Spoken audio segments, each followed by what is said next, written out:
Welcome to the August 2025 educational event. I'm Kavya Velagapudi, Executive Director of the Neuroendocrine Cancer Foundation. I'm Lisa Yen, Director of Programs and Outreach. And I'm Heather Davis, the Director of Community Engagement. Today's presentation is on nutrition and diet considerations for NETs. A special thank you to our supporters, Novartis, Tercera, Ipsen, Exelixis, Curium, Crinetics, ITM, Boehringer Ingelheim, and InterScience Institute. Neuroendocrine Cancer Foundation, previously known as LACNITS, provides a community of support and education for neuroendocrine cancer patients and caregivers. Our staff includes Lisa Yen and Heather Davis. Our board includes Donna Gavin, who is the sister of our founder, Giovanna Joyce Mbezi, and NEC patient Mary Dunleavy. Neuroendocrine Cancer Foundation partners with the Carcinoid Cancer Foundation to provide its programs, including the Luncheon with the Experts and the support line. Now I'll hand it over to Heather. Thank you, Kavya. After Meghan Laszlo's presentation, she will answer general, broad-based questions regarding nutrition and neuroendocrine tumors. Please note she cannot provide medical advice on your personal diagnosis. To submit your questions on our website, go to ncf.net/events AUG 2025. Again, you can submit your questions on our website at ncf.net/events AUG 2025. Now let's get started with some tech tips for ideal audio and visual quality. For audio, ensure your volume is unmuted on the webinar broadcast screen. Locate the volume control on your device and increase or decrease the volume as needed.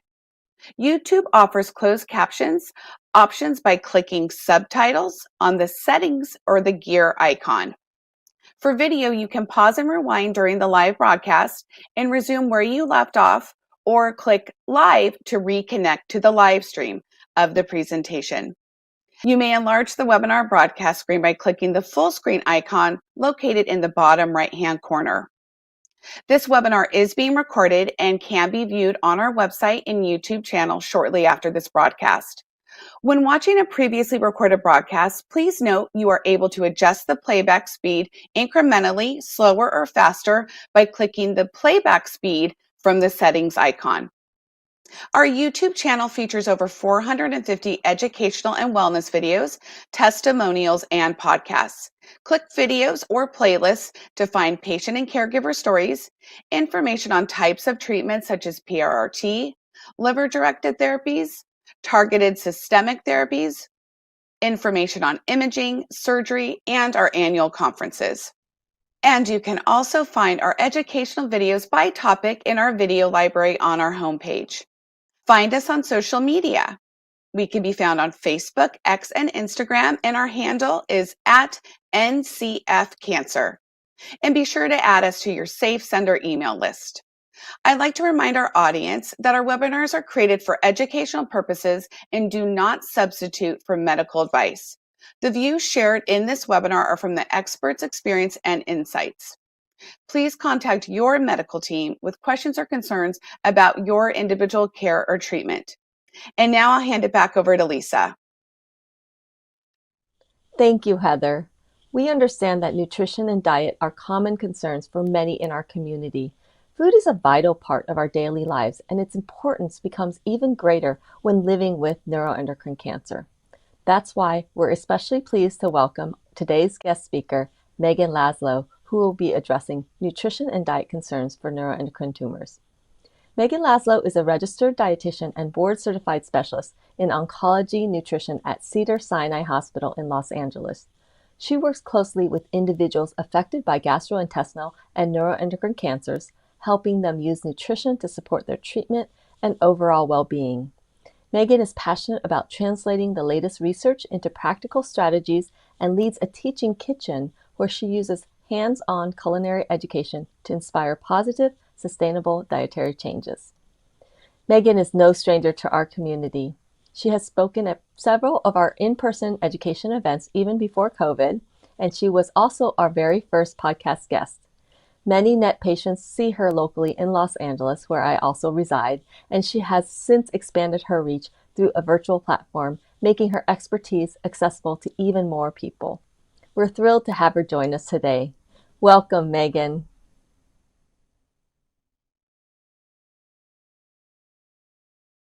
Hello, my name is Meghan Laszlo. I'm a registered dietitian and a board certified specialist in oncology nutrition, and I see patients at Cedars-Sinai.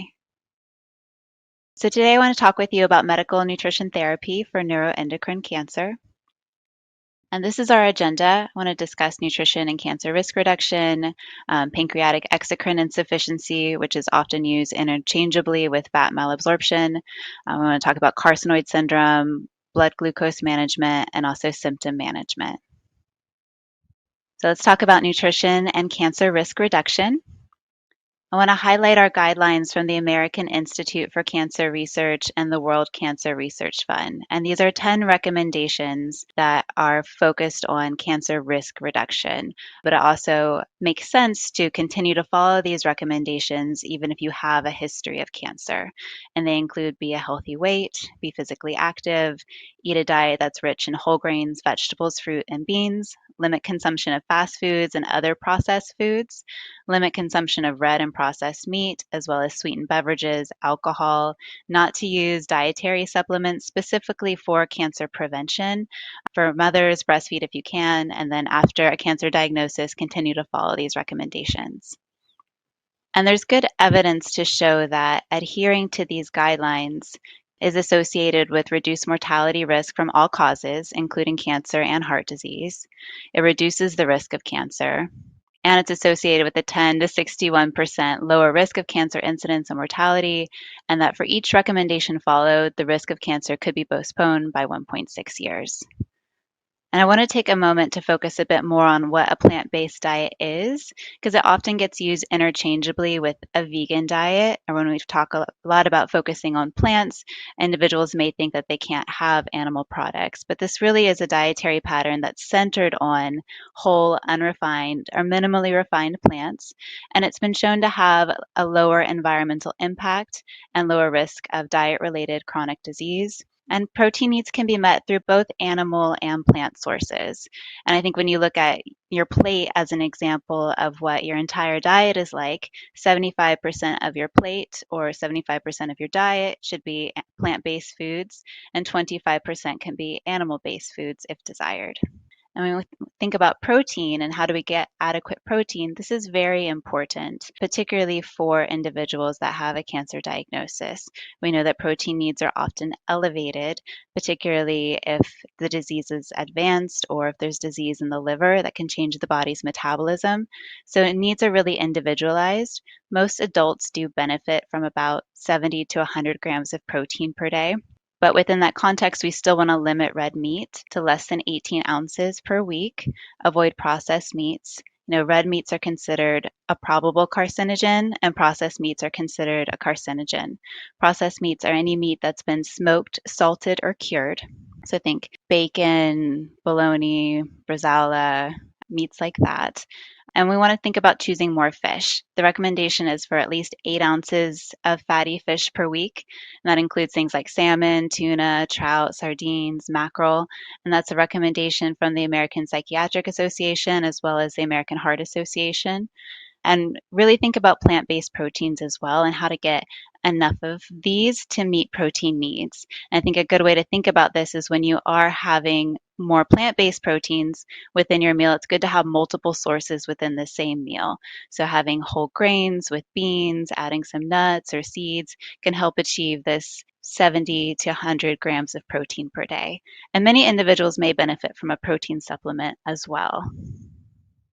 I want to briefly talk about this because it's a question I get asked quite frequently, is what is an ultra-processed food? versus a processed food. So I wanted to show the NOVA classification system.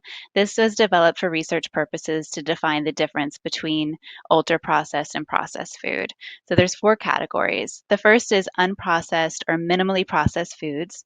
These are foods that come straight from the earth or straight from an animal, and they could be frozen, ground, powdered, pasteurized.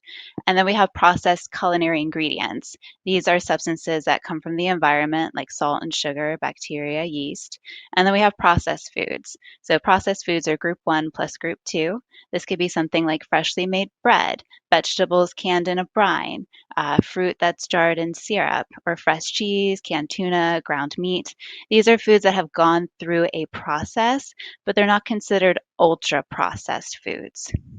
And then our ultra processed foods are typically formulations of ingredients that result from a series of processes. They may require sophisticated equipment or technology. Think about trying to make Cheerios in your home kitchen. It's very difficult to do. That's why they require this equipment and technology. Often the criteria is that they contain preservatives, and they could be sweet or savory snacks. Think about Doritos, reconstituted meat, pastries, and mass-produced bread. And so why do we care? Ultra-processed food exposure has been associated with many adverse health outcomes, including cancer in adults. And so I think this is something to pay attention to as we make our food choices. Lastly, physical activity is very important, especially for individuals that have a cancer diagnosis. We really want to aim for this 150 minutes a week of moderate intensity activity and doing resistance training at least 2 days a week. That could be lifting weights, it could be yoga, it could be squats, it could be mat-based exercises, it could be Pilates. But the combination of these 2 types of activities is very important for preserving muscle mass and physical strength, which is something that many individuals struggle with as they go through cancer treatment. And I just want to define that moderate intensity activity is usually where you can do an activity and you can talk while you're doing it, but you can't sing. If you're doing high intensity activity, you can't talk or sing. And then low intensity activity, you could talk and sing. So it's called the talk test as a way to assess whether or not you're getting moderate activity or not. So let's talk about nutrition and pancreatic exocrine insufficiency. This is often used interchangeably with fat malabsorption, and this occurs often when the pancreas isn't making enough enzymes to adequately digest the food that we eat.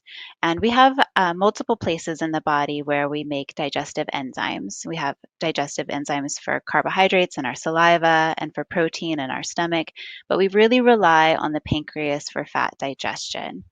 And if there's disease in the pancreas with the pancreatic neuroendocrine tumor, that can cause pancreatic exocrine insufficiency where the pancreas isn't making enough of these enzymes. Somatostatin analogs like octreotide and lanreotide also cause exocrine insufficiency.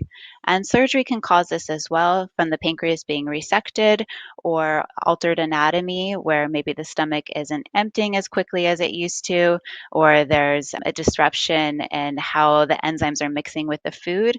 This can also contribute to this as well. And some of the signs and symptoms of pancreatic exocrine insufficiency are abdominal gas, bloating, sometimes the gas is excessively smelly, diarrhea, abnormal looking stools that could be yellow, orange, oily. Sometimes those symptoms are masked and they're not occurring for individuals, sometimes because they're on pain medicine that can hide those symptoms, but individuals may have weight loss despite eating enough. It can also cause fat-soluble vitamin deficiencies from vitamin D, A, K, and E. And this can be tested for with a fecal elastase stool test. Oftentimes that's not used though, and this is really diagnosed based on symptoms. And the treatment for this is pancreatic enzyme replacement therapy. And brands like Creon, Zimpep, and Pertzi are used. This is a prescription enzyme. And the dosing for this is typically 25,000 to 80,000 lipase units per meal, so very high numbers. And if you want to base it on fat and amount of fat, there's a wide range of 500 to 4,000 lipase units per gram of fat. And enzymes need to be taken with all food and beverages that contain fat. They need to be taken at the same time you're eating, with the first or second bite of food to work effectively, because these enzymes need to travel with your food through your digestive tract, where they open up in the small bowel where your pancreas normally secretes these enzymes. So it's important to take them together. Using these enzymes is very, very important for nutrition status, because if an individual is eating but not able to digest their food appropriately, not only are there negative symptoms that can occur in the GI tract, but it also causes weight loss, muscle loss, and ultimately malnutrition. There can be some barriers to treatment. One is swallowing difficulty, but these capsules can be opened up and added to an acidic food like applesauce or jam, but not alkaline foods like yogurt, which could make the capsules open up prematurely and be ineffective. Insurance coverage can be a major roadblock to getting these enzymes covered and paid for by insurance companies. There are assistance programs, there's also coupons. Sometimes using a brand alternative can be effective.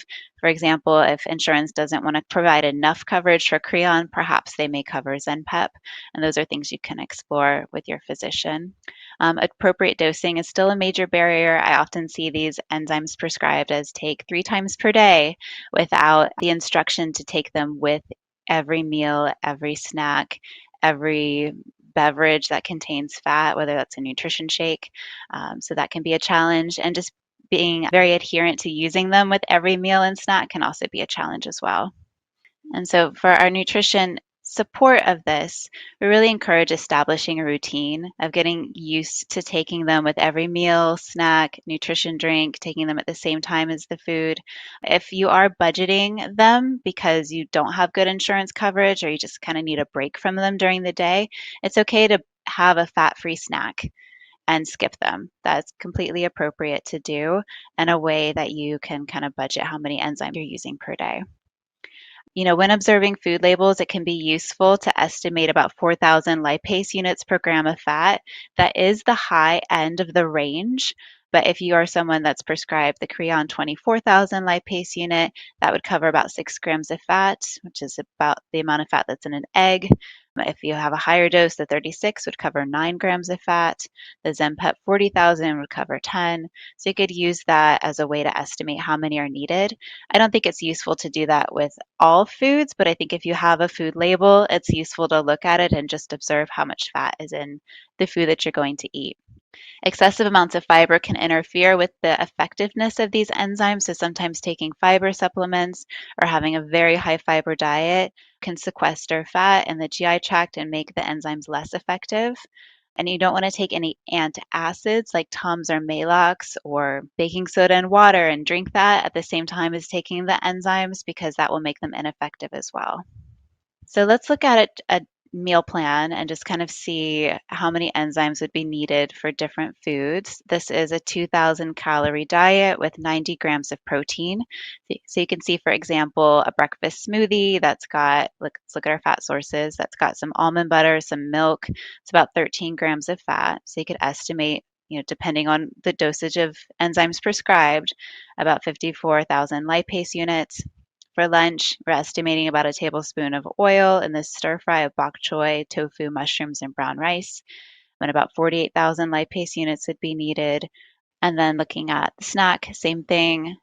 If someone were on the 24,000 Creon, you need about 2 with meals here, except at dinner where the fat content's a bit higher with a mayonnaise sauce, avocado, tortillas, cod. It's probably cooked in oil as well. So we would need more enzymes for that. And then with dessert, because of the cheddar cheese.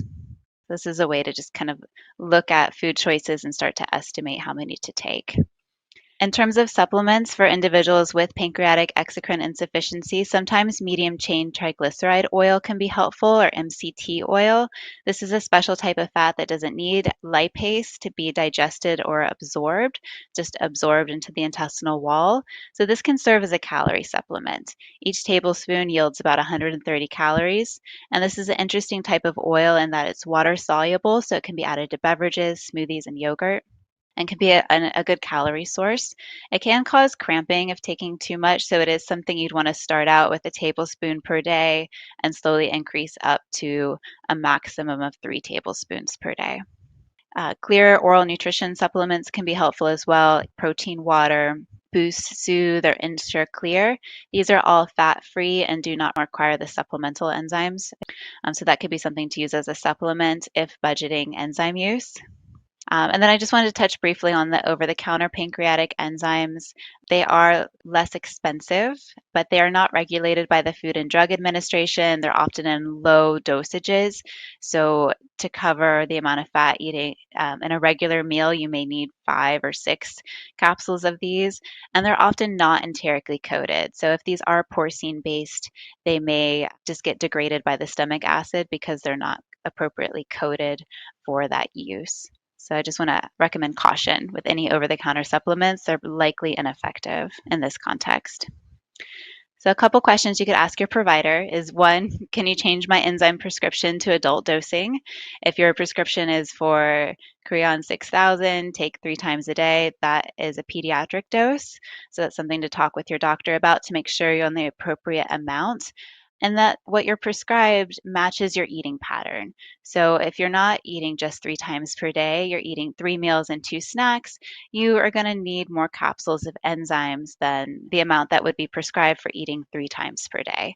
So I think it's helpful on the prescription if they write something like take 2 with meals, 1 with snacks, total of 8 capsules per day, or something along those lines. You may want to ask if you would benefit from a stomach acid lowering medication. This would be something like a proton pump inhibitor or H2 antagonist like Prilosec or Protonix. These medications can make enzymes more effective if the stomach is too acidic. And if you're continuing to have symptoms despite using these enzymes, it can be helpful to request a referral to a gastroenterologist. Let's talk about nutrition and carcinoid syndrome. The causes of carcinoid syndrome are basically excessive production of gastrointestinal hormones, peptides, and amines. These occur from neuroendocrine tumors in the midgut and with liver metastases.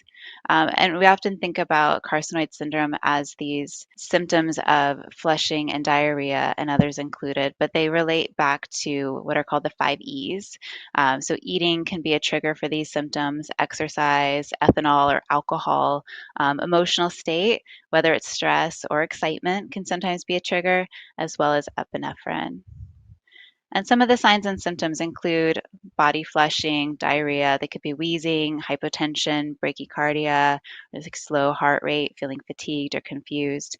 I just want to speak directly to some of the nutrition strategies that could be helpful for managing this. We want to think about how this happens. When we eat, there's a cascade of reactions that occur in our body. You can think of this as maybe something like mousetrap, where we eat or are about to eat, and our body starts anticipating that we're going to eat. We start producing hormones, more saliva, in anticipation of that. And then once we eat, the cascade continues to go on. We produce more of these hormones. When we eat a large meal, there's a greater response, a greater hormonal response to that large meal. And so that can be very triggering for carcinoid syndrome symptoms. And so our main recommendation is really to eat small, frequent meals to help avoid this, as opposed to very large meals. Higher fat foods can also be a trigger, so we usually recommend lower fat foods and potentially low fiber diet if diarrhea is the symptom that's occurring. We'll talk more about that in a moment. We want to hydrate as well, especially for individuals that are having diarrhea more than 3 times per day. It's very important to replace that fluid loss and also include fluids that contain electrolytes, whether it's Pedialyte or Gatorade. Could be coconut water, broth, other sources of electrolytes. We want to focus on high protein foods. That doesn't go away. We want to continue to focus on high protein, whether that's chicken or fish or meat or protein shakes. And I think it can be very helpful to keep a journal of symptoms, what was eaten, if you're on pancreatic enzymes, how many enzymes were taken, and maybe also just include emotional state if you're stressed or anxious, or if these occurred after exercise, and really try to identify how your body is responding to your food habits and your environment and how you're feeling. There are other triggers for carcinoid syndrome as they relate to diet. Not everybody has these triggers, and so that's why keeping the journal can be so helpful, but they could also include raw vegetables, tomatoes, spicy foods, and foods high in amines. So what are amines? Amines are a type of protein that are found in food. They're typically in food that's been aged or preserved, and the amines continue to build up in these foods. And so the highest sources of amines are in things like aged cheeses, fermented foods like alcohol is also a trigger for carcinoid syndrome. Could also include smoked, salted, pickled fish or meat, as those listed there, liver, yeast extract, brewer's yeast, and also fermented foods. So things like kimchi, shrimp paste, miso, vinegar, foods that we tend to consider healthy or usually gut healthy are not helpful for many individuals with carcinoid syndrome. So I think it's worth exploring this and seeing if these foods are a trigger because they can be kind of tricky to identify. You may not know that fish sauce is used in a lot of Thai cooking to know that that's something to avoid. So these are ingredients that can be in different foods.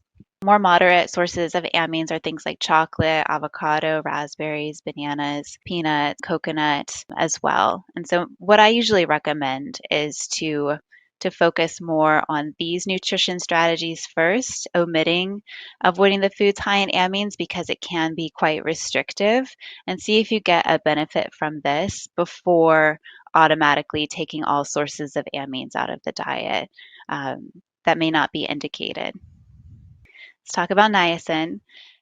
For individuals that have serotonin producing tumors, the tryptophan in their body gets used to produce serotonin. Normally, our bodies convert tryptophan to niacin, and so this can cause a niacin deficiency.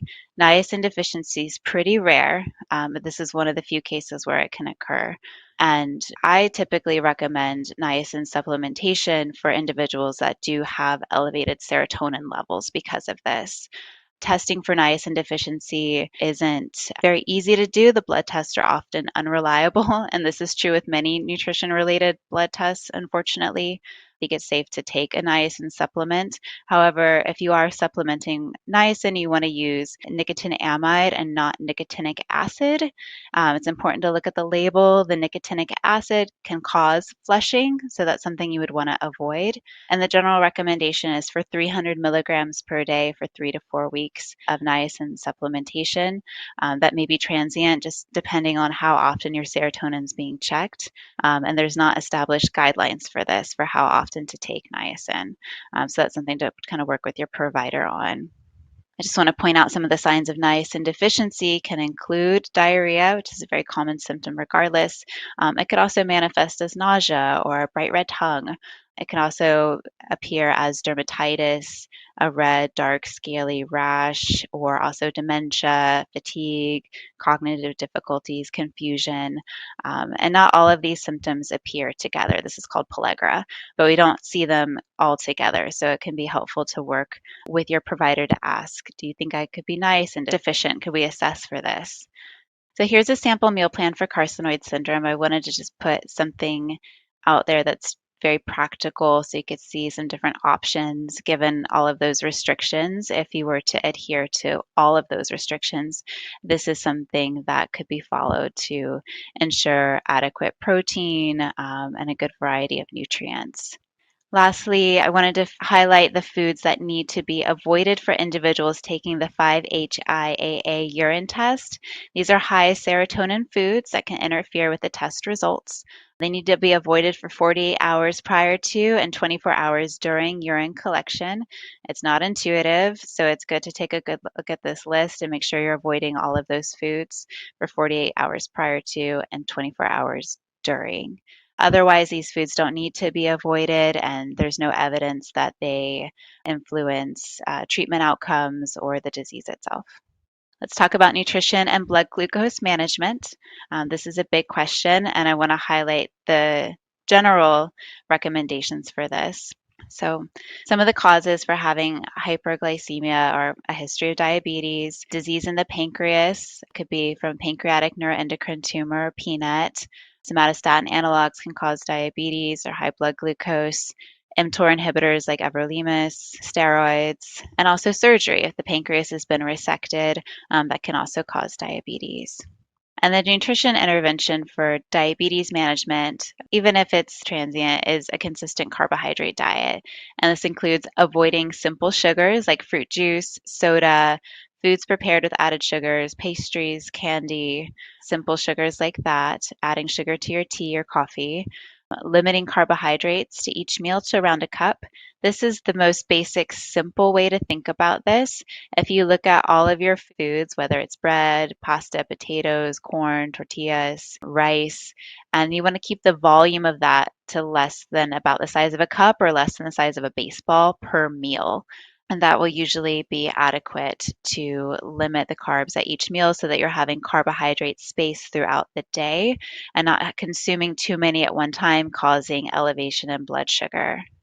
It's also helpful to include protein with all meals and snacks. This can also be glucose lowering and an effective way to make sure that you're also getting adequate protein throughout the day.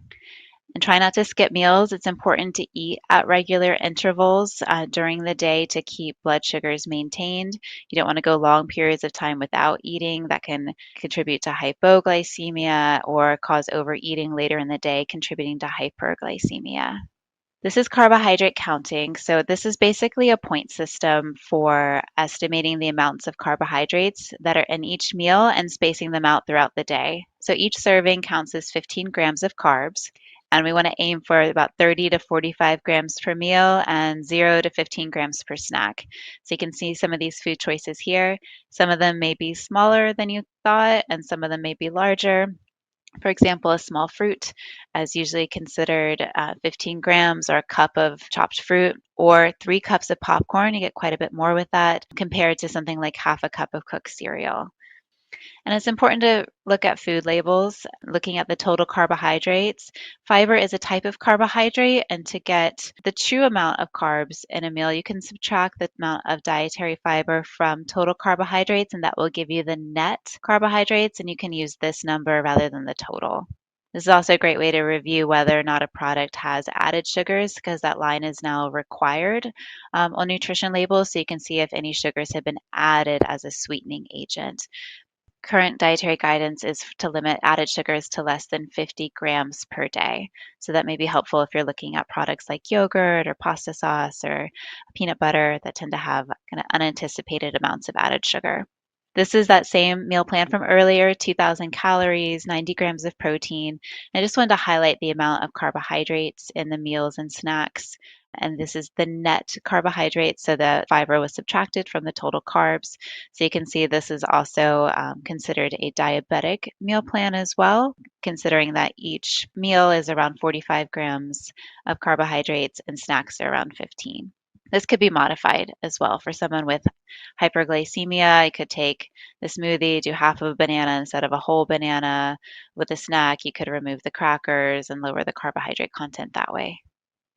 So some good questions to ask your provider if your blood sugar has been high is, would I benefit from medication? You could also speak with your endocrinologist or request a referral to an endocrinologist and inquire whether or not a continuous glucose monitor could be helpful for managing your blood sugar rather than having to prick your finger. Asking what the optimal ranges for blood sugar are and when to seek medical attention are good questions. And also being asked to refer to a registered dietitian or a certified diabetes educator. Let's talk about nutrition and symptom management.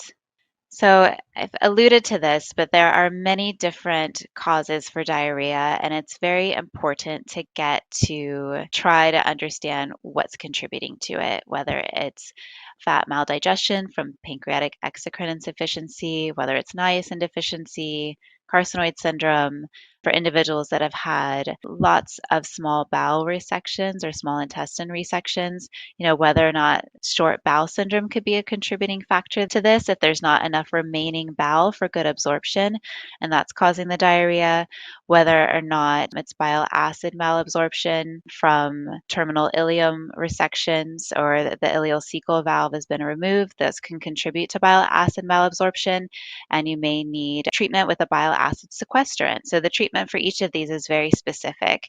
That's why I think it's important to get to the bottom of it. We don't know the prevalence of small intestinal bacteria overgrowth in the neuroendocrine population, but that's something to also inquire about as well. It's something a gastroenterologist can work up, whether the diarrhea is caused from chemotherapy, infection, or it could be other contributing factors. So I want to highlight what our nutrition therapy is for diarrhea in a general sense, with the caveat that if there is another cause to the diarrhea, like short bowel syndrome, that's a different type of diet plan. And I would strongly encourage working with a dietitian on that. But this is what we recommend for diarrhea in a general sense. It's not just the brat diet, not just bananas, rice, applesauce, and toast. It's important to get adequate protein by eating things like chicken, turkey, fish, meat, eggs, tofu if that's tolerated. Yogurt or kefir, these fermented dairy products, are low in lactose because they contain bacteria, probiotic bacteria, that eat the lactose as a fuel, and so they're naturally low. So we'd encourage these as opposed to foods that have a high lactose content like milk, cream, foods that are made with milk and cream like pancakes or waffles or muffins. Fresh cheese like ricotta or cottage cheese can be high lactose as well, so looking for lactose-free products. We recommend white rice over brown rice, white pasta over whole grain pasta. White bread, like sour or sourdough bread, rolled oats would be more beneficial. They have binding properties, and we recommend these over things like whole grains. Also thinking about quinoa, beans can contribute to further diarrhea. They are high in fiber, but can be gas causing, and whole nuts and seeds. Ground nuts and seeds can be appropriate because they're further broken down and easier for the body to digest. So smooth peanut butter can be okay.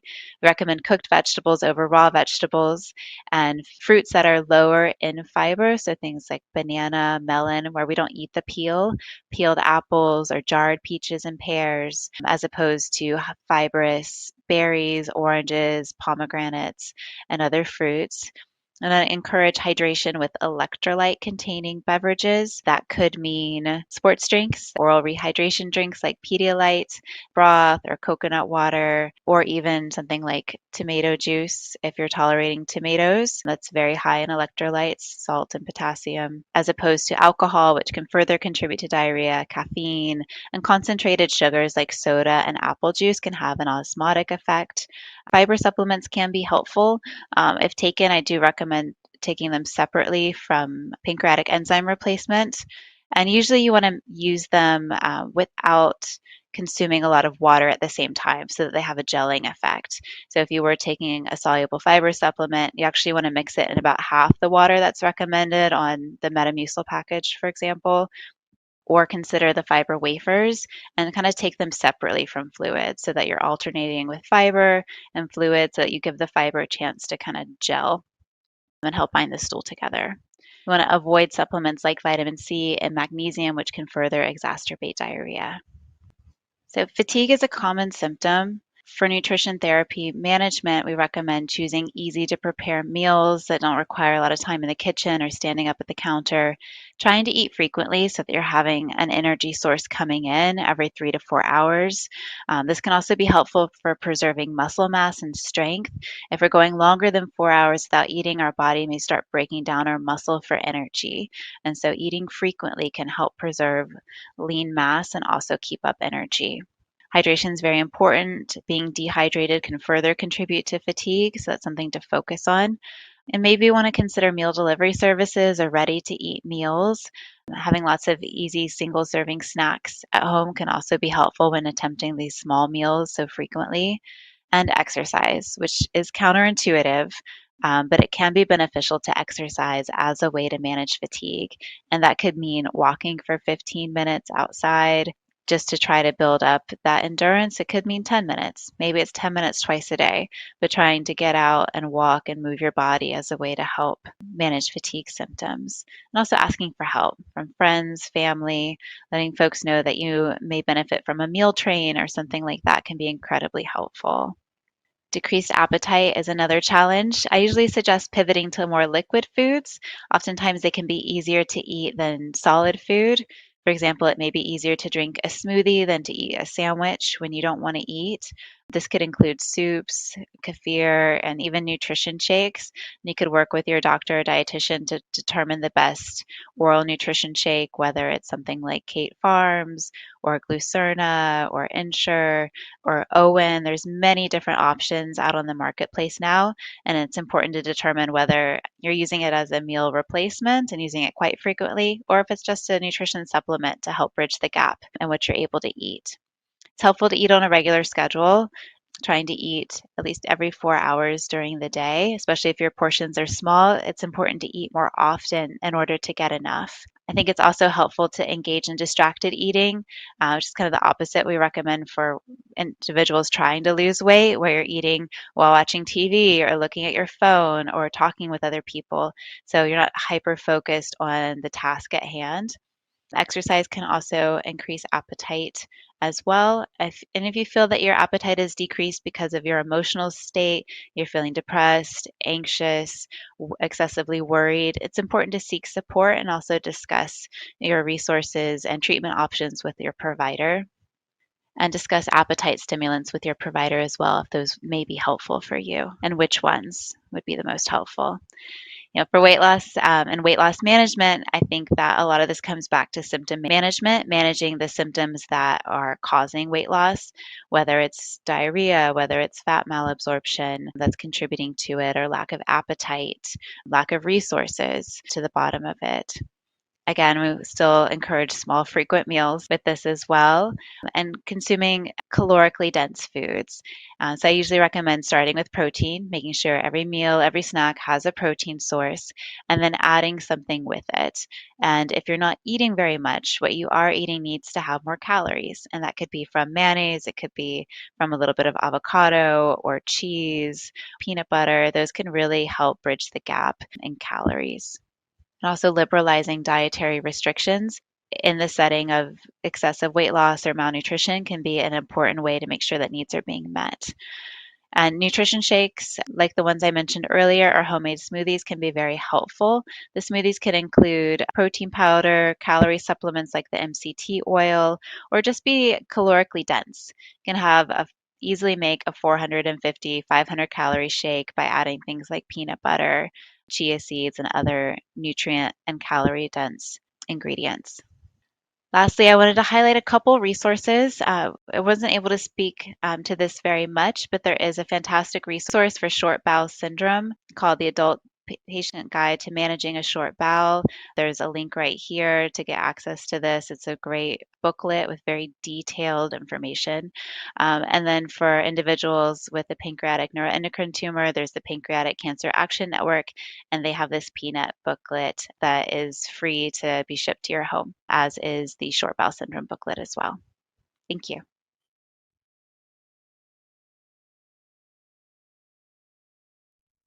Thank you, Megan, for that really informative presentation. I'm always really amazed how you're able to cover such a variety of topics.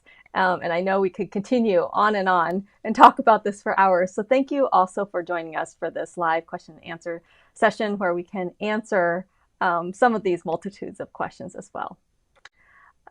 And as a reminder to our audience, this question and answer session is for educational purposes only. It does not substitute for medical advice. Please talk to your medical team with questions or concerns about your individual care or treatment.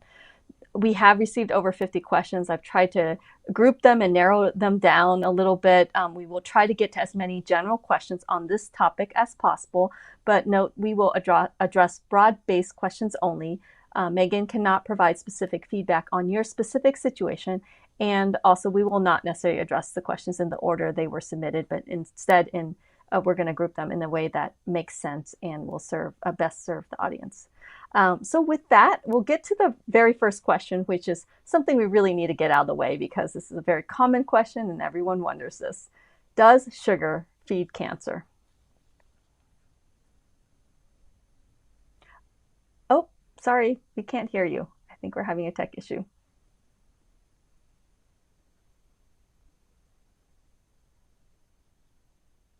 Nope. Okay, sorry, hold on, audience. We will have Megan rejoin.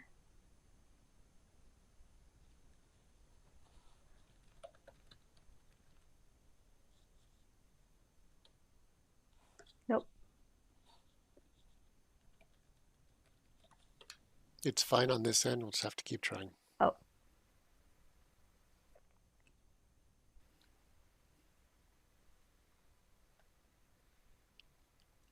You might have to sign off and sign back on.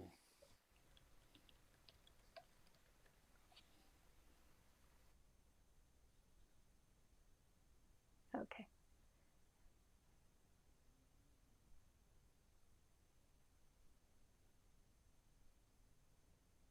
Nope, not yet. You might have to sign off and sign on. Okay. Please stand by. Yes, please stand by, everyone. Thank you.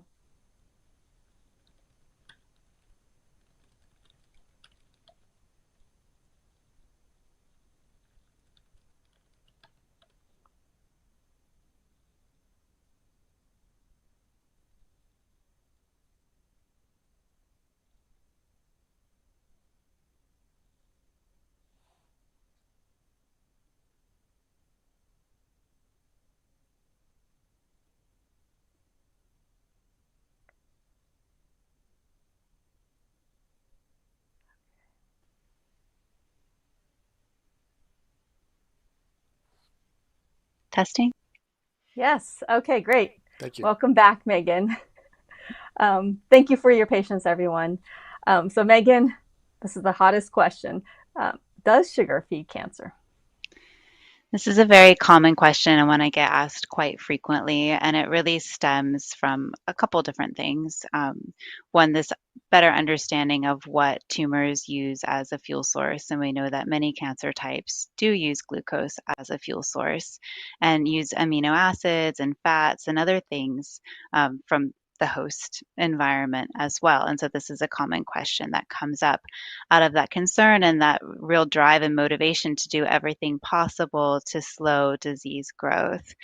And I think it's really important when we talk about this to clarify what we're talking about. Are we talking about sugar?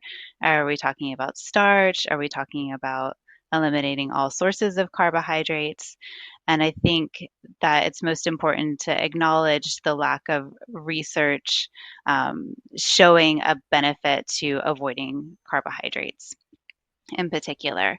That said, when we talk about sugar, what is sugar? And I consider sugar to be mostly added sugars that have been added to a food as a sweetening agent. When you think about yogurt that has added sugar, right?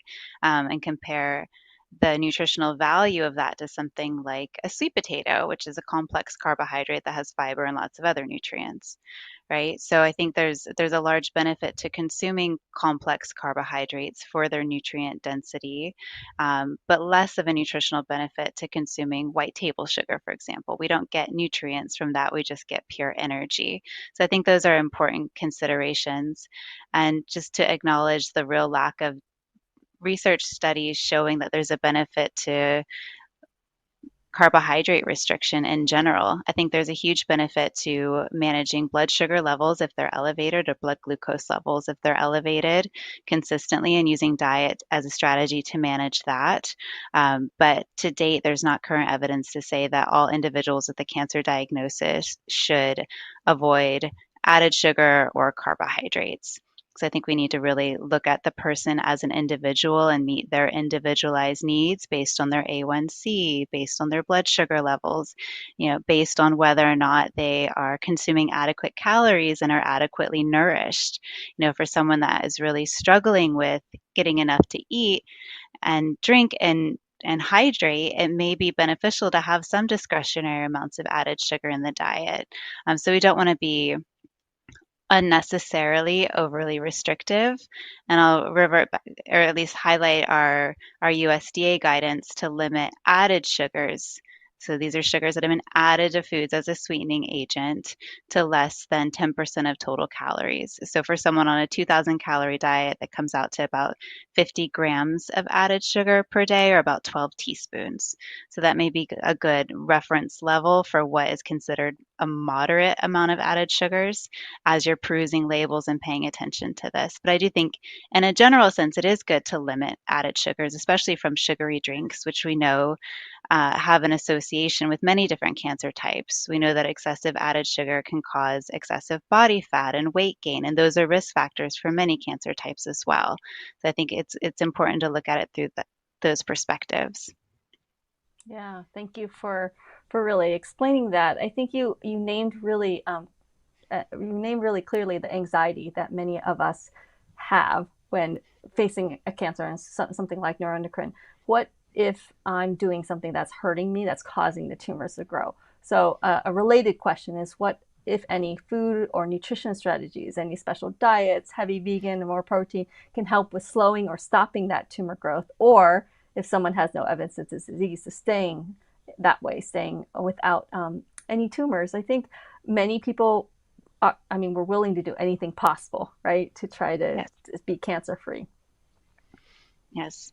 And I think it's good to acknowledge that motivation and use it to get behind evidence-based guidance for this. I think the challenge, particularly with neuroendocrine, is there's not a lot of evidence.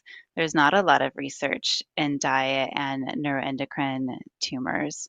When we look at our guidance from AICR, the American Institute for Cancer Research, which I highlighted earlier, that is largely focused on other solid tumor types. And that data is very focused in those areas. And there's not a lot of information to date in this area. And I think it's just important to acknowledge that and say that, there's not a specific diet for this. It really comes down to someone's individual needs and how the cancer, the tumor, is affecting the body and responding to that in a very individualized way. So I think that's the main focus of nutrition therapy, and we really want to make sure that individuals are well nourished. We know that there's a negative predictive outcome for those that are losing muscle mass during treatment, and that can show us that someone's not well nourished, they're not getting enough to eat, they're losing muscle, therefore losing strength and endurance. And that's something that nutrition should be used to address along with physical activity. And so that's often the focus of our interventions, is how do we make sure individuals are well nourished? And that may need to be in the context of a diet that's self-imposed, whether someone's vegan or not, and honor that and work with them there. But that really is one of the main and top priorities of nutrition, is preventing muscle loss, being well nourished, so getting adequate calories, adequate protein, adequate vitamins and minerals, and staying well hydrated. Yes. Okay, so it needs to be individualized. And actually, in that note, you allude to it. What about vegetarians with neuroendocrine tumor? What suggestions do you have for that? Again, it varies greatly depending on someone's symptoms. For someone that is struggling with diarrhea and trying to manage that symptom, and then looking at this low fiber diet and saying, okay, well, what do I eat then? That's a huge challenge. And I think there are ways to work around that. One could be with protein supplements, whether they're soy based, which may be better tolerated than some of the pea protein powders and other protein supplement types. So it's worth investigating that. I think that most individuals with a cancer diagnosis would benefit from a once a day protein supplement across the board. So that's something to think about, especially when an individual may have difficulty meeting their protein needs through diet and food choice. And then looking at some of our other options. And, not all fibers created equal. Some things may be better tolerated than others. For example, canned beans or edamame may be better tolerated than dried beans that have been rehydrated. It may be less gas producing, may be better tolerated. Things that are broken down, like nuts or seeds, and turned into nut or seed butter, like almond butter or sunflower seed butter, may be better tolerated than the whole nut. So those are some considerations there for how to modify foods to make them more tolerable. Yeah, thank you. Thank you for addressing that. I know a big part of your presentation was talking about carcinoid syndrome. And of course, this is a common question with carcinoid syndrome, tumors producing excess serotonin. Should I avoid foods containing higher serotonin? That's not something that we recommend unless you are taking the urinary 5-HIAA test, at which you need to avoid high serotonin foods. for 48 hours before and 24 hours during that urine test. Other than that, there's not a need to restrict high serotonin foods. There are also, I want to acknowledge, medication restrictions and an alcohol restriction during this urinary test. So it's good to get a clear list from your physician so that you know exactly what to avoid during that testing period so that you don't skew the results to be abnormally high or low. But other than that, there's not a need to avoid those just high serotonin foods in general. Yeah, that's a common question, right? If I have to restrict it for the urine test, should I restrict it all the time? So not necessarily. Okay. And I know you did provide a list on your slides, which we will have on our website as well. And one person commented that the lists found on the internet often contradict each other. Yes. So this is a very confusing area. And, I'll acknowledge one that does lack a lot of research studies as well. And this is one of the main reasons why I suggest focusing on those other strategies before going down the rabbit hole of trying to restrict amines from the diet. One, there's not a very clear list. And one of the reasons for this is also that the amine content of food can be transient. So if a food is fresh, it may have less amines the older it is. Let's say if we're talking about meat, for example, the longer you have it, the older it is, the more amines it can accumulate over time, and this could be talking about days, and so that those levels do vary quite a bit. But I don't think there's not a need to restrict the diet so much that you're, only consuming meat that's very, very fresh and not consuming meat that you've had in your refrigerator for 3 days after purchasing it. Like that's not necessary. And so that kind of explains some of the discrepancies in these levels that you'll find. And it's not very well understood. So I think it's very tricky to try to avoid all amine foods, if not impossible.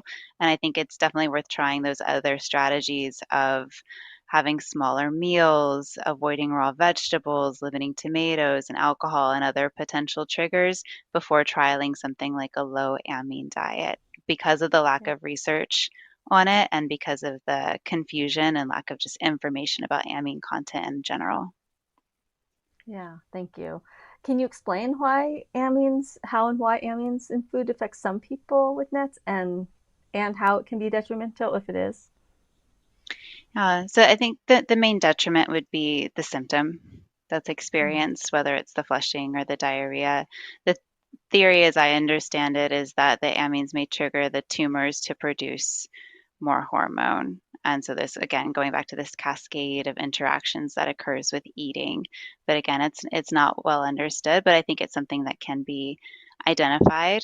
But really looking at those high amine foods first, those aged, fermented, preserved foods as the most potential culprits before getting into the others. Okay, thank you. Going back to serotonin and foods with serotonin, does whey protein increase serotonin production? No, whey protein wouldn't increase serotonin production in the body. And I think whey is something that a lot of folks avoid because they feel that they're dairy sensitive. They may feel that they consume dairy-based products. They have gas, bloating, diarrhea, other issues. But many types of whey protein can be lactose-free and casein-free. So those are some of the other potential contributors to dairy intolerance. What I like to recommend is often whey protein isolate, and then there's no lactose, there's no casein, it's just straight whey protein, and that's often the best tolerated protein supplement and the one that's most supported in research for promoting muscle health and achieving adequate protein intake. Whey protein isolate. Mm-hmm. Yeah. Okay, thank you. What is the stance on alcohol and NETs? In a general sense, that's a good question. I mean, I think we go back to these recommendations from AICR to avoid alcohol, and I think they're one of the first health organizations to make that stance, to say that alcohol is a known carcinogen and its consumption is associated with many different cancer types. It seems to be causing cancer. So I think that's something we need to acknowledge. Whether or not alcohol is a risk factor for neuroendocrine tumors and cancer is not understood, but I think since we're already extrapolating from these other recommendations, it does make sense to avoid, if not limit, alcohol. Okay. But it Yeah, can be a trigger for carcinoid syndrome as well. Yeah. Yeah. Okay. What about, let's talk about pancreatic enzymes. I know that's a popular topic, and you did cover some of this as well. If you could review again, what's the purpose of using pancreatic enzymes and how are they helpful?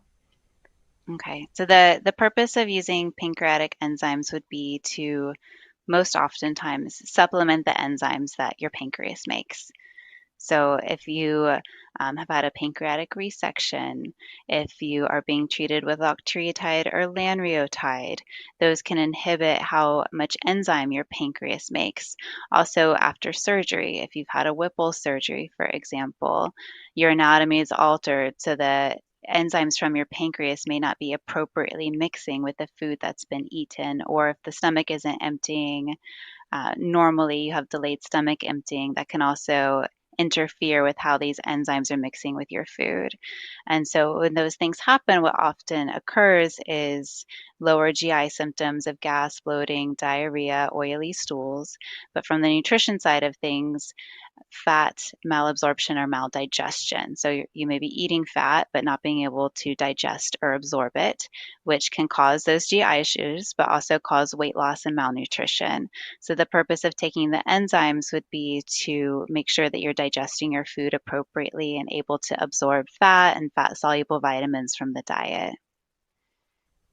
Thank you. And is there a maximum dose for pancreatic enzyme? Can someone take too much? There is a maximum dose according to the manufacturers. For many individuals, it's more than they would want to take. I can give you a brief breakdown if you think that would be helpful.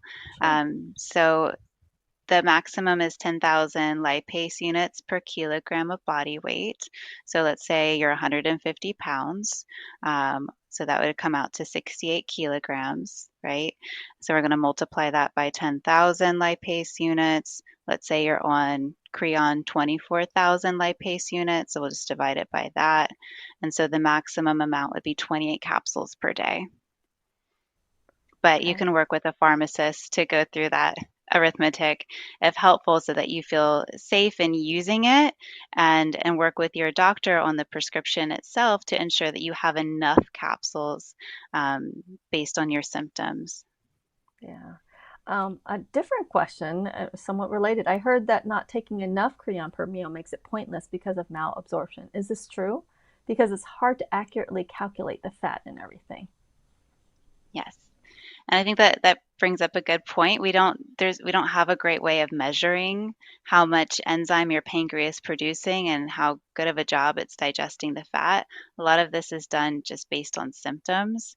And so I often will ask patients to be observant of their symptoms after eating and be observant of their stools when they have a bowel movement so they can assess whether or not there's a change in color from yellow to brown or less oil or other observable signs that it's being effective. Even if because there's a wide range, right? So you may need 500 up to 4,000 lipase units per gram of fat, and we really don't know. So we often just base it on symptoms. I don't think it's pointless to just take some Creon. I think it's ideal to take enough to stop the symptoms and manage the weight loss, but there's not a direct way to measure this. And so I'll often give individuals that ratio of 4,000 lipase units per gram of fat simply to just make it a little bit easier to tailor their use of the enzymes, particularly for things that are consumed on a regular basis that have a food or nutrition label, so you can assess how many to take. But I wouldn't want anyone to feel like they need to measure their food or enter everything they eat into a nutrition analysis app to determine the exact grams of fat, because we still don't even know the exact amount that's needed. So this is just kind of the 4,000 lipase units per gram of fat is really kind of a loose way of assessing. I find it can be helpful for some individuals, but I don't want anyone to feel overburdened by having to assess the fat content of their food. I think it's a good rule of thumb to take the 2 with meals and the 1 with snacks in a general way. Okay. And what do you recommend for people who are eating out at a restaurant or ordering takeout? Yeah. I usually suggest is taking an extra capsule. And I think, if you're looking at something particularly high in fat and you're wondering, "Oh, okay, can I eat an In-N-Out burger with some French fries? Like, can I have that meal? Is that okay for me?"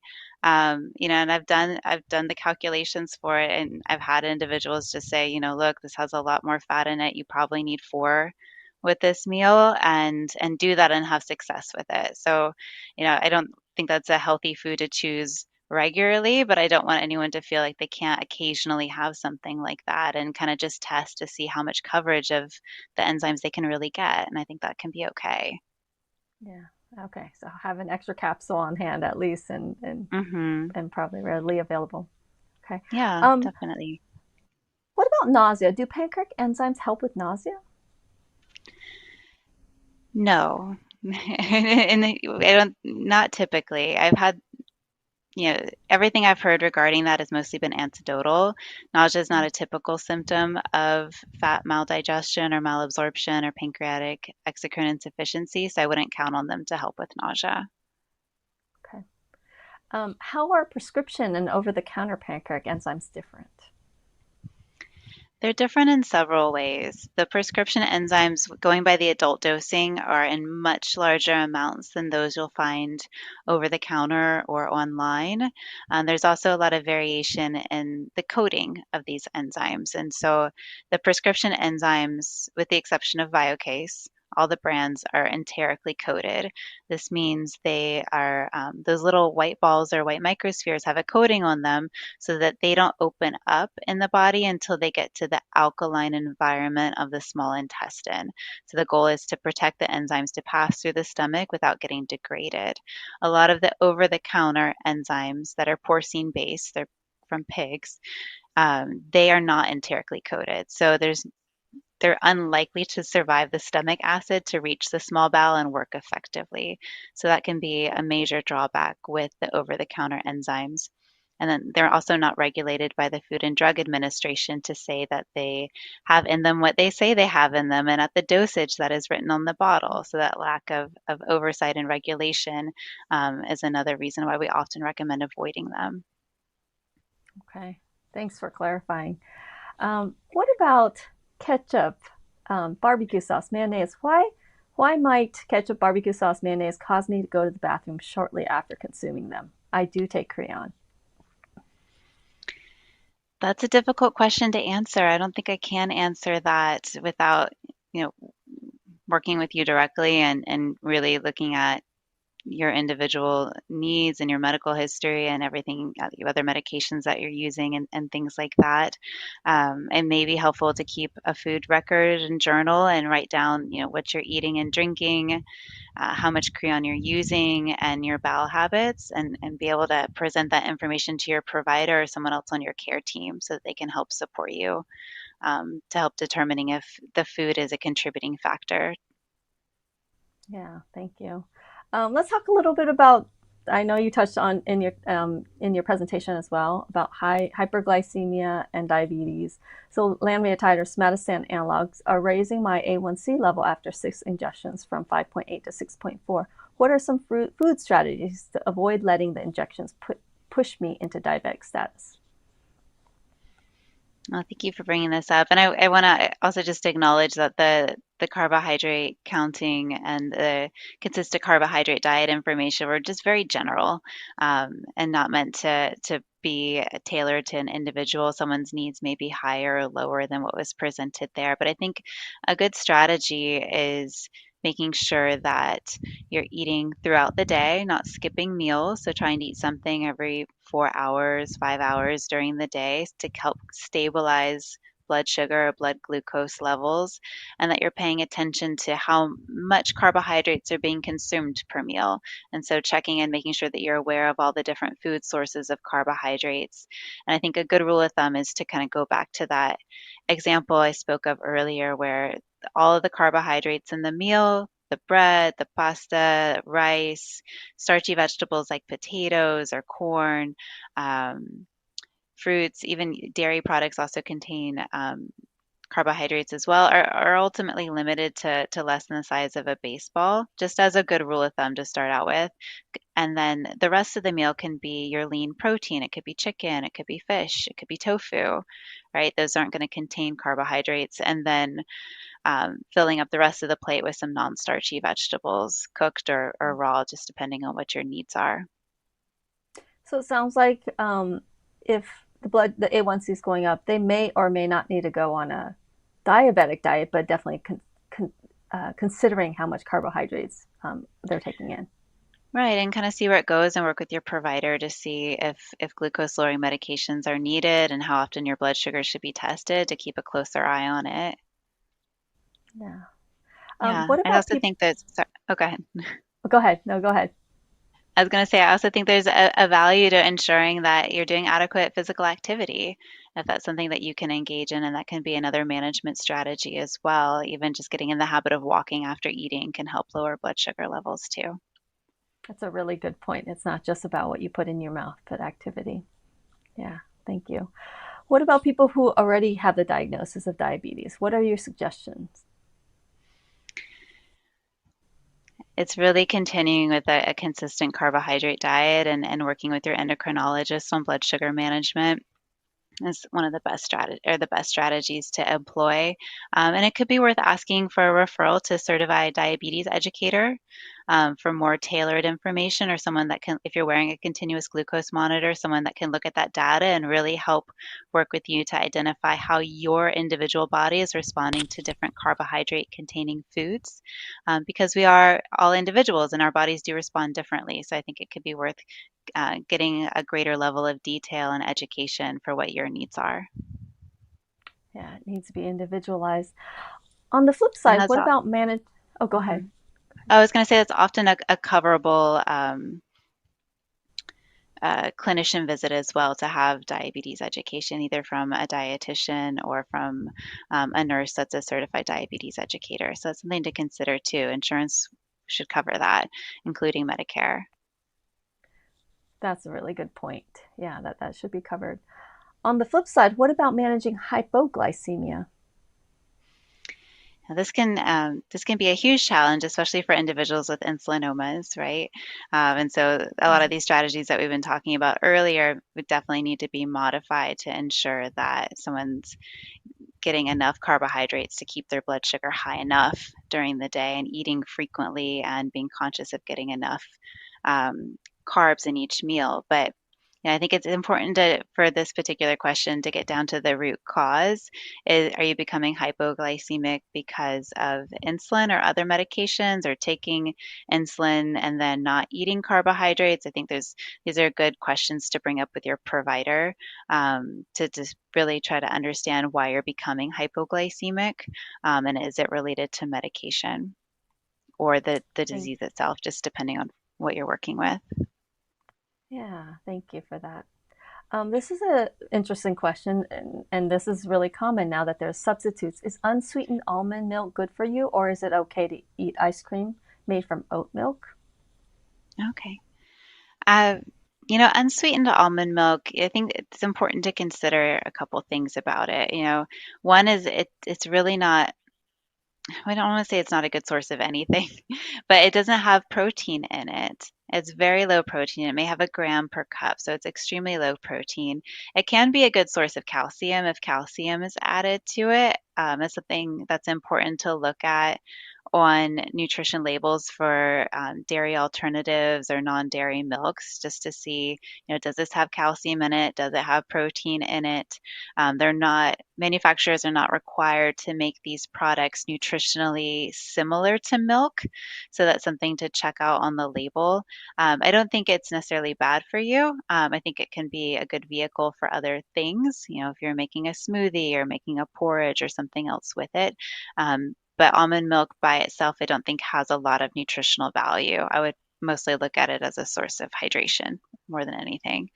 Um, is it okay to eat ice cream made from oat milk? Yes, I think that's fine. I mean, I think it's worth looking at, again, the nutrition facts label. Are you limiting fat, and that's why you're making this choice? Um, and just kind of testing out and seeing how your body responds to it. Thank you. I mean, I know it's more and more common now to have these dairy substitutes, so these are common questions. What about coffee? Is regular coffee okay for someone with NETs? And what about mushroom coffee like Life Boost or other healthier coffee alternatives? Yeah, I don't take issue with coffee. Looking at this associative information on like different foods and whether or not they could contribute to different cancer types. Coffee's in the clear. There's not an association between coffee and the development of any cancer type. So I think it's fine to consume coffee. I think it more comes down to how does coffee make you feel? Does it make your heart race? Are you okay consuming it? Is it a trigger for carcinoid-like symptoms? And for someone that is managing diarrhea, it could be contraindicated because it can also um, stimulate more bowel movements. It can be dehydrating. So I think that's something to consider with it as well. It's definitely, caffeinated coffee is not a good source of hydration at all. We certainly wouldn't count it towards someone's fluid goals. So those are some other considerations with the coffee itself. These mushroom coffees, I don't I question whether or not they actually are healthier, considering I don't think coffee is unhealthy. So I think it's worth looking at what's in them because there could be different additives included in them and whether or not those have any kind of potential interaction with different treatment or treatment regimens. So that's something to take a look at as well, particularly with some of these mushroom-based coffees. Which mushrooms are they using? That's a big question, and whether or not those have any contraindications, any drug, we call them drug nutrient interactions with someone's treatment or not. Yeah, thank you. This is also another interesting question. As a NETs patient who also had estrogen-based breast cancer, I have always avoided soy, hemp, chia, flax, and sweet potato. What's the latest on this? That's a good question. I wasn't anticipating this one in this audience, Yes. but we could definitely talk about it.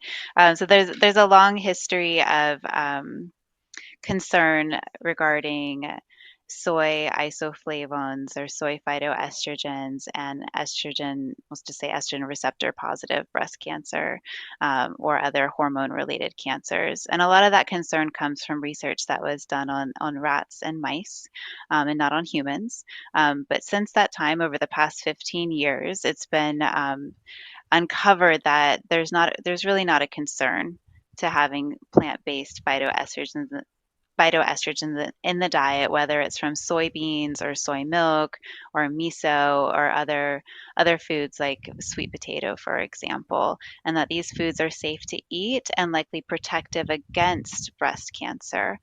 So they are something that we encourage in the diet. They may be most beneficial when consumed earlier in life in childhood, but there's no evidence that they drive cancer growth or should be avoided even for individuals that are on hormone treatments as well. So I think that's something to acknowledge. So I think it's definitely safe to consume these foods, and I readily encourage it. And you may want to work with a dietitian to get more in the details about this history and better understand it. But I think they're completely safe for individuals that have an estrogen positive breast cancer type. The one thing we do recommend avoiding are the soy-based or soy isoflavone dietary supplements that may be used for hot flashes or other dietary supplements that may be in concentrated amounts that could be too much. So it would be consumed because it's a supplement, it's often more than you would get from the food in its original matrix. And so that's something to consider as well. And I mentioned earlier about using a soy protein powder. Just want to acknowledge that soy protein isolate doesn't contain phytoestrogens. I think that's something to consider as well, especially for vegetarians that are looking for protein supplements. So if that is of concern to you, just know that it's not there in in that product. Yeah, thank you for covering those nuances of soy and the research out there. Some more questions about supplements. Do you have an opinion about what, if any, supplements a NET patient on somatostatin analogs should take, if any?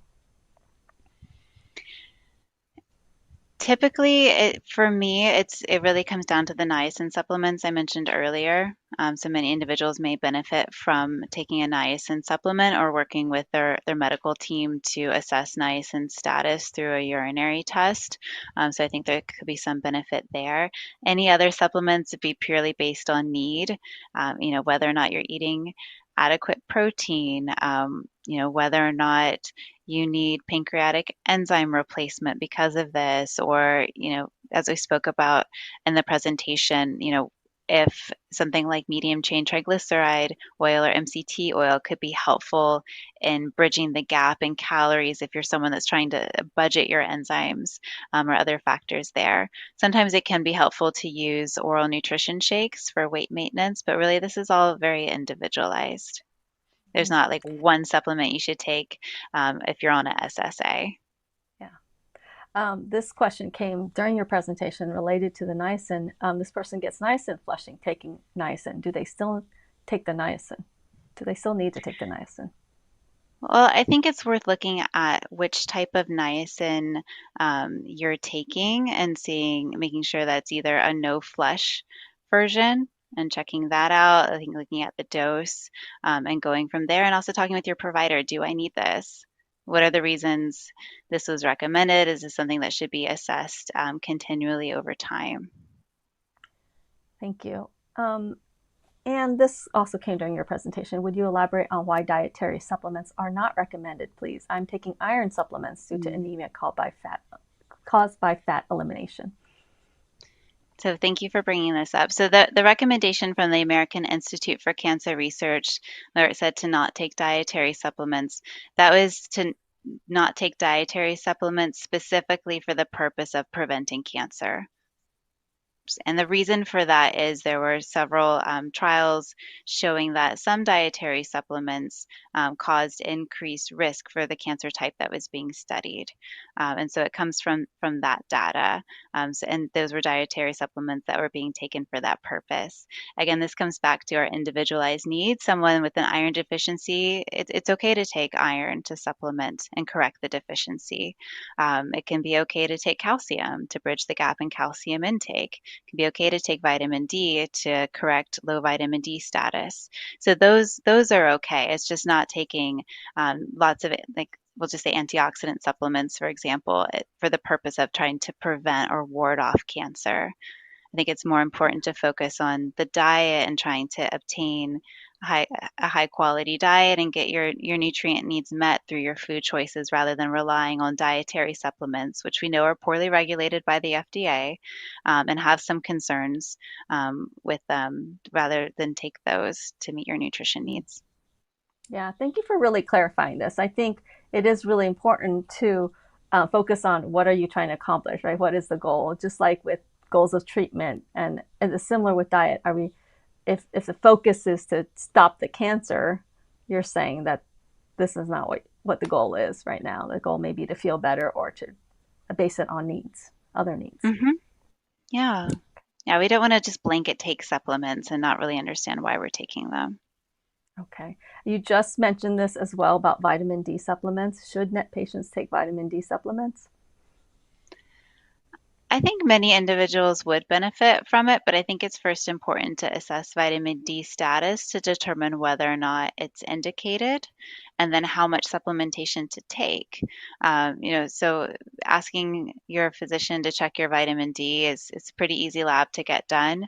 And so I would start there and just assessing if you're low, if you're extremely low and need a prescription-based medication, that can be helpful in correcting those levels. But if your vitamin D is normal and at a good level, there's no real reason to just add on a vitamin D supplement. I would really base it on need. Great. Okay, thank you. So we're going to shift gears a little bit. This is another common issue. If chemotherapy is making food taste bad, what can be done to improve it? Oh, that's a huge challenge. And it can be quite transient as well. where food tastes okay one day and then it tastes bad the next day. I think it can be helpful to experiment with different flavors and just look at them from a flavor perspective. Something acidic like lemon or lime juice, how does putting that on food, does that improve the flavor and the palatability? And that those acidic ingredients can often be helpful because they make you salivate more. The more saliva you produce, you have more enzymatic breakdown in your mouth. It kind of just helps the food taste better.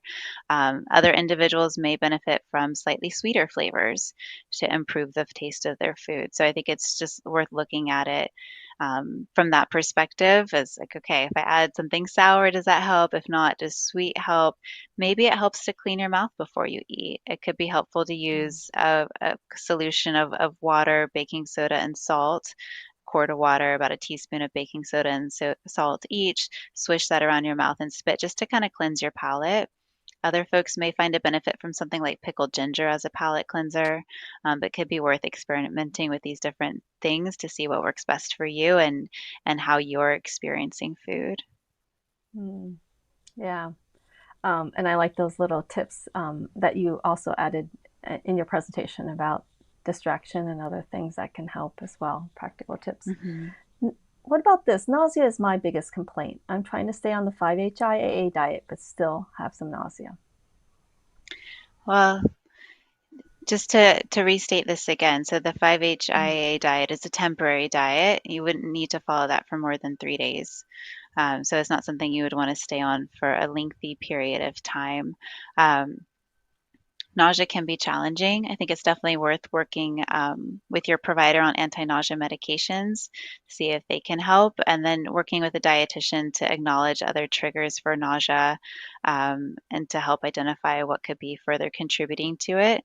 I think it's generally a good idea to keep something in the stomach, especially if someone's on chemotherapy and working with nausea, and it may also be helpful to focus on hydration and hydrating with fluids that tend to sit well in a nauseated stomach. Sometimes water doesn't feel good, and it may be worth trying some other strategies like an oral rehydration drink or a diluted juice or other things that may sit better. Yeah, thank you for that. And, many people have tumors in their liver. So how does having net liver tumors affect one's nutritional status? And what, if any, recommendations do you have, specifically if they have tumors in their liver? Yeah. So when there is disease in the liver, it can change metabolism. It can increase metabolism, making someone's daily calorie needs higher than they were previously. And so that can be a challenge in getting enough to eat in those situations where at times someone may be more symptomatic than they were before. So I think that's just worth acknowledging if you're wondering, why am I losing weight? Is it difficult to get enough to eat right now? And so trying to strategize around that by focusing on foods that are high protein, high calorie, eating frequently, and using any nutrition supplements that may help bridge the gap in caloric needs. I do want to acknowledge that I often get asked about supplements for the liver in these situations, and I typically recommend against taking anything that the liver will have to process out. So we rely on our liver to detoxify our body, so to speak, and we don't want to add anything that can get in its way. So it's not a good time to start adding on supplements that could be difficult for the liver to process unless cleared by your medical team. Thank you. Thanks for that clarity. I feel like we could keep talking. I cannot believe how fast this question and answer session has flown by. We could talk for hours on these topics and on these questions, but I'm just going to end with this last question. And I think this states it really well. What are some small changes, some practical, like just a couple things that NET patients can make? Because it feels overwhelming with this diagnosis. Yeah, I mean, I think I'll go back to protein. I think protein is something to focus on and just asking yourself at every meal, every snack, okay, what's my protein here? And making that the focus and starting there. I think trying to focus on having high quality foods in the diet, having some fruits, vegetables, and making sure that you're having them on a daily basis, and also just consider your inner dialogue with eating. I think if you're getting overwhelmed with your food choices or maybe having negative self-talk with eating, kind of exploring that and trying to kind of look at food as a way of getting energy, a way of getting protein, a way of being nourished, and then working on some of these challenges that may be occurring with eating or with digestion with your team. Wow, that's some wise words of wisdom. It's not just what we put in the body, but it's not what we eat, but how we're approaching it and our mentality around it. Yeah. Well, thank you so much, Meghan. Really appreciate your time and your wisdom. We're so grateful for you and your dedication to the NET cancer community. I know some people ask for a printed list of foods and different things, and I just wanted to share that. I want to thank you for sharing your PowerPoint slides, which will be available on our website on the nutrition page, along with this video for those who would like to print that out as a resource. Yeah. Well, Lisa, thank you so much for having me. It's been a pleasure being here with you all. I appreciate you inviting me to speak. Thank you. You've been a delight and just such an amazing source of wisdom and resource for us. Thank you so much for all you do for the NET patient community. And now I'm going to hand it back to Heather in the studio.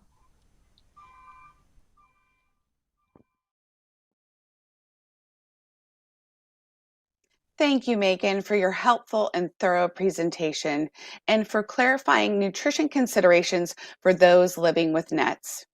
We appreciate our supporters, Novartis, Tercera, Ipsen, Exelixis, Curium, Crinetics, ITM, Boehringer Ingelheim, and Inner Science Institute.